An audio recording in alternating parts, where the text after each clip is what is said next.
Hey America, we need to talk. Hey guys, welcome back to Beauty in the Bookcase. Today's video is gonna be a little different from what I normally do. If you haven't been to my channel before, I normally do get ready with me videos. I do book reviews and normally just talk either about the books themselves or about the writing process, or I just do fun videos where I try and learn new languages or do different things. However,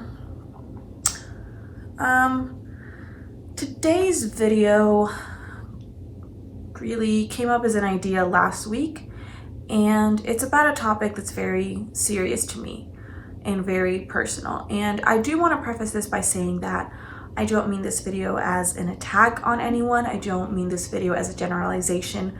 I've just noticed a trend and I just guess I want to put my opinion out there and see what everyone else has to say about it too. So as you can tell from the title, today's video is going to talk about essentially Hispanic and Latino representation on television. Now, I did want to make a note that I'm not including stuff that's on Netflix or Hulu or any type of like streaming platform, and this isn't about like kids TV shows. Essentially, I want to talk about the representation of Hispanics in basically cable television and major networks. So I did some research before starting this video. I wanted to see really what were some successful Hispanic TV shows. Now, what brought me to wanting to talk about this was that last week the show Broke was canceled. Now, if you haven't seen Broke, it's a show on TVS. It's just a regular sitcom, super cheesy jokes, and you know, just kind of has that after school special vibe in which it's kind of lighthearted and silly, but they do sometimes talk about important things.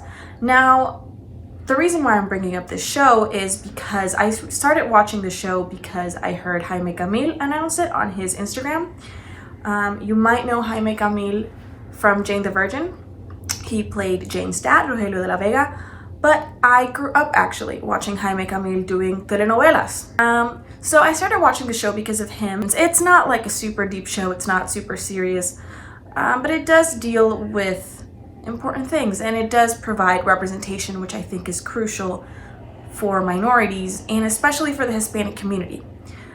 So that show was canceled by CBS. And the reason I got so upset about it was because it didn't feel like, oh, here's a show where, you know, we just want to talk only about Hispanic issues. It's just kind of like, here's a lighthearted show with people that look like you. And the problem is that I don't think America is ready to have a leading cast of Latinos in a show like that. Now, as I said, I did some research on what had been some successful and not so successful Hispanic-led TV shows. The biggest shows that ranked were shows on Nickelodeon and the Disney Channel, which are important. I think they're helpful. I've seen some of them, and I think it's great that there is that representation for younger people. But then, you know, I'm 24. I'm not actively watching the Disney Channel. I'm not actively watching Nickelodeon. So I tried to move past that. Now we have, of course, One Day at a Time, which used to be on Netflix and is now on Pop TV after being canceled by Netflix. And there's a show called On My Block that I hadn't heard about, but it sounds really interesting. It sounds pretty promising. So I can't really talk about it. I haven't seen it yet. It's on Netflix. But like I said, for this video, I wanted to focus on major networks that, you know, you don't have to subscribe to a streaming service to see people who look like you. You can just turn on the TV, and in the regular cable blocks, here's a show with somebody who looks like you. Now, the other shows that had been successful in more of an adult realm, I guess, were Narcos, Desperate Housewives, and Queen of the South. My problem with that is Narcos and Queen of the South are shows that stereotype. I'm not a drug dealer. I don't know personally any drug dealers. Am I denying that there are, you know, issues with drugs in Latin America and South America? Of course not. but there's issues with drugs everywhere. And it's so frustrating that the biggest shows that are, hits, and people will be like, oh my God, have you seen this show? Are shows where we're represented as drug dealers. And that's what's successful. On the other hand, the only other type of show that has managed to succeed and have more than 1 or 2 seasons have been Ugly Betty and Jane the Virgin, which are both just anglicized adaptations of 2 telenovelas that have existed for a long time. Now, I think I saw like episodes here and there of Ugly Betty, didn't mind it. I thought it was a pretty good show, but I fully watched Jane the Virgin. I adored Jane the Virgin because I related to Jane and I related to her family, and I could see myself and I could see my own stories being told. However, Jane the Virgin came out in 2014, which means that the first time I saw a show that I related to, and the first time I saw somebody on TV that looked like me and had a family like mine, was when I was in my first or second year of college. I spent my entire childhood struggling so much with my identity, and I talked about this in a video before, and I'll link it up in the card for you guys if you haven't seen it. Now, Jane the Virgin lasted for a long time. It was super successful. It has a 100% score on Rotten Tomatoes, which is incredible. And most of the reviews are pretty positive. People resonated well with it, and the people who did have issues were regarding plot, which I don't mind. I think everybody's entitled to their opinion on whether they like a plot or not, or they connect to a plot or not. That's fine. Now, the reason why I decided to look into Jane the Virgin was because when I went to look at the reviews for Broke, I noticed a massive problem. Now, Broke has a score of 60% on Rotten Tomatoes. And quite frankly, I didn't expect it to rank as high as Jane the Virgin because it's a sitcom. I don't think sitcoms ever get like super high ratings because of the nature of them. And you see the same type of general comment across the board with sitcoms. People are usually like, too cheesy, same recycled jokes, it's whatever, I can't stand the laugh track. That's fine. If you can't connect to the plot, if it's not your thing, sitcoms aren't for everybody. Where I found a problem and what led me to looking into the ratings and reviews of Jane the Virgin were the reviews for Broke. Now, I want to share some of these with you because a very common topic appeared. It was very clear as I read more and more reviews for this show. And not all of them were negative. There were very positive ones from people from all sorts of backgrounds who were just saying that they enjoyed it, that it was funny, and that was great. It was nice seeing those comments. But then I saw an ocean of comments whose main reason, or one of the main reasons why they didn't like Broke and were happy or wanting it to get canceled, was because they had to read subtitles. So I'm going to read a few of these reviews for you guys so you know what I'm talking about. For example, this one review said, "It drives me crazy that I have to read subtitles throughout the show." Another comment just talked about how they were too liberal, and that seems to be a comment that came up with Jane the Virgin, One Day at a Time, Bob Hart's Abishola, and Broke. I looked at all 3 of these shows for the reason that they had a lead that was either Hispanic, in the case of One Day at a Time, Jane the Virgin, and Broke, and they had subtitles in their shows for the Spanish-speaking characters. And then I looked at Bob Hart's Abishola, another CBS show that has a Nigerian lead, so there's a few characters from African backgrounds and there are subtitles for those languages. Now, throughout the board for all of these shows, I kept seeing the main issue being people didn't like how political they were. And that's fine. I get that a lot of people watch sitcoms, again, because they're cheesy and family friendly and they're not too deep. But of course, a lot of these shows, when they have to deal with minorities, have to deal with the fact that Donald Trump has not been a good president to Hispanic people. Sure, not all of the American community. I live here, I have friends here who are lovely to me, but I've also encountered racism, and a lot of people have. And you can't have a show with characters who are minorities and then just go like, yeah, whatever, it doesn't matter. Don't talk about Donald Trump, don't talk about racism, don't talk about anything liberal or politically correct or try to push a democratic agenda. because it's not real. And that's not realistic. There was a particular comment that talked about how, oh, these poor, Hispanics are so poor and they're so broke and they're disparaged. Oh, everyone's, white people are terrible. And I don't think the show has ever put out that message. I don't think any of the shows have. Have they had issues where they do talk poorly about Donald Trump? Sure. But for example, in Jane the Virgin, they do it because Alba is a Venezuelan immigrant. She doesn't have her papers and she goes in to get her citizenship. But you want to know why she does it? Because she's terrified because Donald Trump won and she realized she might have to leave the country and get deported and never get to see her family again. And sure, let's deal with the argument that I know is going to be brought up. Well, they should just do it the right way. Let's talk about that. Let's talk about how difficult it is to actually move to a different country, because somehow everyone's gotten into their heads that you can just pack up a bag, move to a country legally, and that's it. You don't have to do anything. It's not too hard. Most, if not all, countries require you to either have a partner who's a citizen. You need to have heritage to a direct line. It has a specific cutoff. I think it's like your grandparent or I think it's your grandparent has to be of that country and you can claim citizenship. Or most likely you need to have a job. The job market sucks. Everyone knows that. And yeah, sure, a lot of people would love to do things the right way, but the right way takes a really long time. I used to work with a charity and I went down to the border and I got the opportunity to talk to a lot of immigrants, both legal and illegal. I got to talk to immigration lawyers, and realistically, the waiting period to become a citizen the right way is about 10 years. 10 years of poverty and crime. People who could be murdered. They don't have time to do things the right way. And it's ridiculous to be like, oh, well, if you come here as an illegal, then you're a bad person and you're a criminal. Some people don't have a choice. Now, look, America is an incredibly privileged country, so I understand where that state of mind comes from. Yeah, there's violence, there's poverty, there's issues. But on the grander scheme of things, especially if you compare it to South America, Americans have it made. So yeah, it's very easy to think, we'll just wait and do it the right way.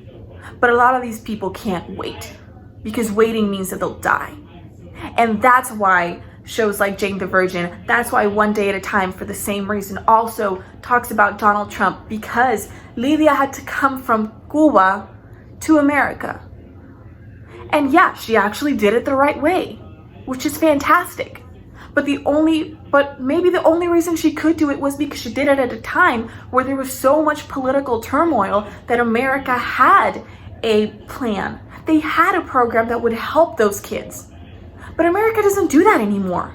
And there's a bunch of kids in the Middle East, and there's a bunch of kids in Africa, and there's a bunch of kids in South America who are living horrible lives, who are seeing so much violence and so much corruption, and are having to live through wars. And you're gonna tell them to just do it the right way. Wait 10 years. But you know what? You're not even gonna tell them that because you don't wanna see it. You don't wanna see it on TV. But that's why they need to mention it. And Broke, in the case of Broke, they make like a passing joke of like, oh, I faked getting a stomachache to get out of like a dinner at Mar-a-Lago. But yeah, you can't expect shows that deal with race and shows that have minority characters as the lead to not talk to you about what the problem is. That's a huge issue with some people in America, is that some people just want to close their eyes and pretend it's fine and pretend that it's easy. Now, I haven't, thankfully, had to go through immigration process in the US because, as I've said before, I'm Puerto Rican, so I was born with citizenship. But I wanted to live in Ireland. I lived there for 1.5 years with a student visa, and then I wanted to stay. And I couldn't because I couldn't get a work visa. Now, the thing is, fine, I had options. Sure, things in my country aren't fantastic, but I had the option to come to America, even if it wasn't my first choice. I wasn't gonna go home and die. But that's not the case for a lot of South Americans, and that is so easy to forget when our reality in the States is so comfortable. Another comment said, it would be nice if Hollywood would stop trying to shove a language that not every American speaks down our throat. Heck, do I need to dial 1 for English on TV? A fourth of the third episode is subtitled. That was the end of me watching this show. Of course, TV shows and movies are just getting us all ready for what's to come, because the way our government gives our country away, we'll all be saying welcome to the United States of Mexico within another 100 years. Broke episodes are about 20 minutes long. So yeah, sure, let's go with that. A quarter of the episode was in Spanish. What is the problem with that? Because my issue with people complaining about subtitles is a lot of people need subtitles. And it's not just immigrants. You know, I thought about the show Switched at Birth. It was an ABC Family, now Freeform, show that, you know, some of the main characters were deaf. So there was a lot of ASL in it. And that was a show that, you know, you had to read a lot of it because there was a lot of sign language. So they just gave you the subtitles. And I looked into that show as well because it was like, well, is this a problem coming up as well? No, it wasn't. And I don't know if it's because of the demographic of the show, since, you know, a lot of older people will probably be watching CBS, whereas the audience for ABC Family was mostly and is mostly teenagers and maybe young adults. I don't know if it is due to the subject matter, if it's due to the fact that people in that cast were either white or white passing for the most part. But I was just shocked to see that people didn't have a problem having to read that. But then why do they have a problem having to read Spanish? I mean, I remember being in college, and I mean, I speak English fine, I understand English fine, but a lot of people do, and it's incredibly unfair to be like, oh, how dare you make me read a show? It's a few seconds of your life. And you're complaining because you have to read a language that you don't understand, and you think that means that America is going to become a Spanish-speaking country. I mean, realistically, if you watch an action movie, for example, usually the bad guys are Hispanic, Russian, or German, and you have to read subtitles. But I haven't seen people complain about that. Another one of the comments said, I agree that the subtitles are distracting and there is no reason they can't talk English. And a lot of comments kind of had that sentiment. And yeah, there is a reason they can't talk English all the time. And it's not that they don't know English, because obviously, you know, they were like, well, the characters have demonstrated that they can speak English, so why don't they? Because it's realistic. I mean, yeah, I speak English most of the time. If I am with people who only speak English, I speak English. But realistically, if you're Hispanic, you're with your Hispanic friends, or you're with your family, or whatever, you're gonna slip into it. And maybe it's not a whole conversation. Maybe it's just a phrase. Maybe it's just one word. But yeah, it is necessary because it's accurate. And one of the biggest issues that people seem to have with Birth was like, oh, the plot line's just ridiculous. Don't think sitcoms are meant to be that deep or that reflective of true life. But fine, whatever. Like I said, I don't care if you had a problem with the plot. But then if your problem is that the plot isn't too accurate, then you can't get upset when characters do something that is accurate to their personality. Another comment said, thought it was going to be a great show, but seriously, why do we have to read subtitles? I find it in poor taste to watch a show and have so much of it in another language. A word or a phrase like Ricky Ricardo would do. Didn't need translation, and it was funny. Bottom line, it's not funny when you have to read the words. Disappointing.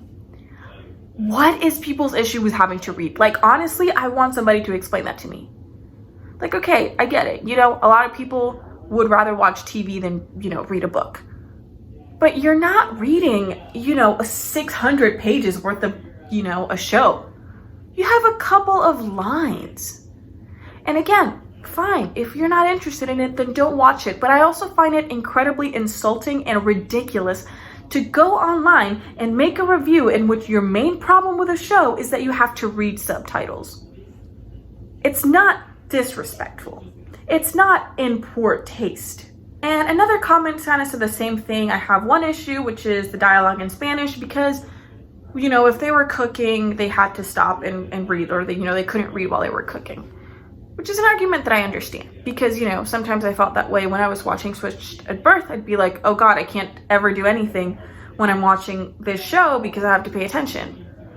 But that's the problem though. I think a huge reason why people don't like the subtitles is because we consume a lot of entertainment without actually paying attention to it. You know what I mean? Like, we'll turn on a show and we'll have it on for background noise and we'll like pay attention to it.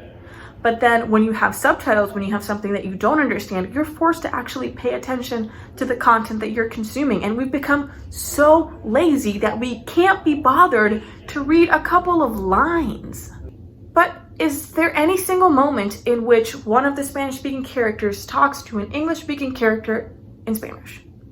No, because there's that respect and there's that understanding. Because, you know, a lot of people will say, oh, well, if you come to the United States, you need to speak English because it's our language. Sure, I need to speak English to you. I need to speak English to the people who speak English. But if I'm talking on the phone with my family, if I'm talking with my friends who also speak Spanish, then what business or issue is it to you if I speak Spanish or Chinese or German or whatever I feel like speaking? As long as I am not being disrespectful, you know, I think there's just this whole like fear that, oh my God, if I don't understand what they're saying, they're talking badly about me. It's a ridiculous paranoia. People are allowed to talk their own language without having to, you know, talk poorly about other people or gossiping. Sometimes you just want to talk in your language because it helps you feel connected to home. That's been it's one of my favorite parts about speaking Spanish to people in America, is that I don't get to go home very often. So having an interaction with somebody in Spanish helps me feel a little bit closer to home. Now, I wanted to make a little point as well regarding One Day at a Time. Now, One Day at a Time has like a 99% on Rotten Tomatoes. It's a brilliant show. I think as a sitcom, it does more than broke, in the sense that I think the plots are so. I was just really heartbroken when Netflix decided to cancel it. I started watching that show when I was living in Ireland, and I was living with one of my Irish friends, and being able to share that show with her and, you know, just laughing at her and be like, oh my God, like, this is so my mom, or like, this is so my grandma. I got to share my own family with somebody who might never meet them, and somebody who was miles and miles away from them. And that show is so special to me because it deals with being Latino in the United States, because it deals with complicated Hispanic family relationships. It deals with religion. It deals with immigration. It deals with depression and mental health stigma, which is so hard in the Hispanic community. It deals with machismo and sexism and misogyny, which is also such a huge issue in our community. It deals with so many important issues. And thankfully, I didn't see the reflection of, oh, I hate reading subtitles. But I did see people having a bit of an issue with Elena's character. A lot of it was regarding LGBT issues, which I don't understand why it's an issue for anybody to have to see a person who's gay on TV, because you're gonna meet them in real life. So I don't know why it's so weird. But, you know, I'm not part of the LGBT community, so I don't want to speak for them. But I do know that, you know, some people were like, oh, well, I find Elena really annoying, and I think she just likes to complain for the sake of complaining. And I relate to Elena a lot.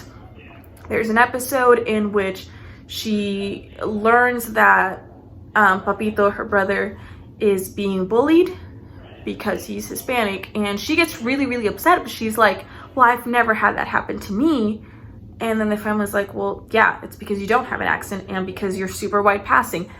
And, you know, she's just kind of like really frustrated because she's like, well, I want to be oppressed. And obviously nobody wants to be oppressed. But I related to that moment so much because I'm super white passing, because I don't tend to have an accent.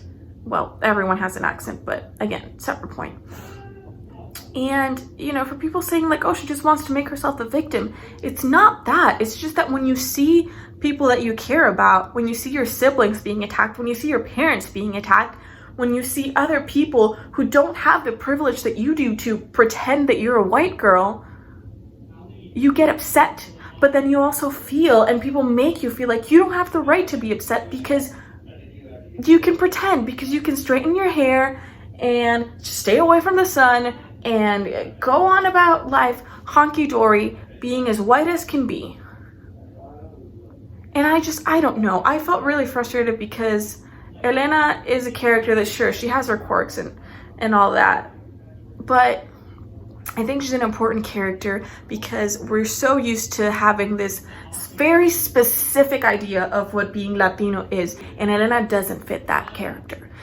And you know, the more I looked into all these shows, the more that I saw that the ones that tended to do well were led by comedians, usually male comedians. You know, you have George Lopez has had like 2 or 3 sitcoms that have done fairly well, and so has Gabriel Iglesias. He has Mr. Iglesias on Netflix. Those shows are doing well, but I feel like the reason why they're doing well and why they're so supported is because George Lopez and Gabriel Iglesias formed careers as comedians, and the public loves them, so they're a bit more accepting of whatever message they have to give. And even then, you know, people are still like, well, blah blah blah, political agenda, too liberal, not for me, whatever. However, you have a female comedian like Cristela. Her show got canceled super quick. Broke got canceled like a few months after beginning. There were various shows, as I looked into them, were like Latino-led shows that weren't about drug dealers and weren't about maids and weren't, you know, telenovelas, got canceled like 3 months after starting.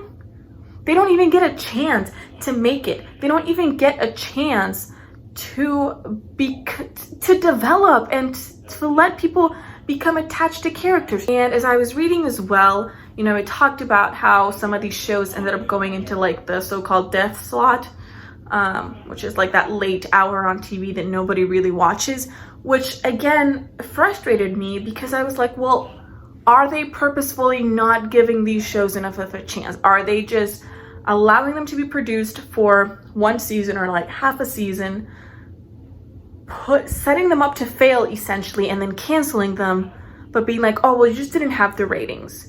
But if they don't promote them like they did with One Day at a Time, which was one of the reasons why it didn't do as well, is because I didn't see promotions for One Day at a Time on Netflix like they do with Riverdale, 13 Reasons Why, you know, all their other shows. I didn't see that with One Day at a Time. Jane the Virgin did get a lot of promotion, which I think is also part of why it did so well. And I think it almost feels, you know, I don't want to say anything for sure because I don't know if it's what's happening, but by seeing that it's a recurring issue, are they being set up to fail? And is it an attempt to be like, well, we gave you a chance, so you can't say that, you know, we're not giving Hispanics an opportunity to lead. It's just that they flop. But if the reason that they're flopping is because they're not being supported, because they're not being promoted, and because people are getting upset about having to read subtitles, then I don't find that to be fair. This is kind of a rant. I just wanted to talk a bit about what I found online, and, you know, I'll leave some links down below so you guys can check stuff out for yourselves. And yeah, let me know what your opinions are. If you agree with me, if you disagree with me, let's have a conversation. But this is just something that I noticed that I find problematic. And this is not just to be like, oh, bring this show that I liked back, but to be like, please give Hispanic-led shows that aren't about drugs or telenovelas or maids an opportunity. Allow Latinos to lead a show in which they can be successful, in which they can have jobs that every other person would have in another show. And please stop wanting to cancel a show because you have to read captions, because a lot of people have to read captions. Please stop being so selfish and just consider that all those little kids, yeah, they might be getting some of their shows through Nickelodeon, through Disney Channel, but some of us big kids also need to see people like us on TV. That's all I gotta say. Just, yeah, if you liked it, leave a like. If you didn't like it, let me know why you didn't, why you disagree. And I will see you guys next time with a less serious and more fun video. I think I'm gonna be doing more Irish language videos on Sunday's upload. So yeah, I'll see you guys next time.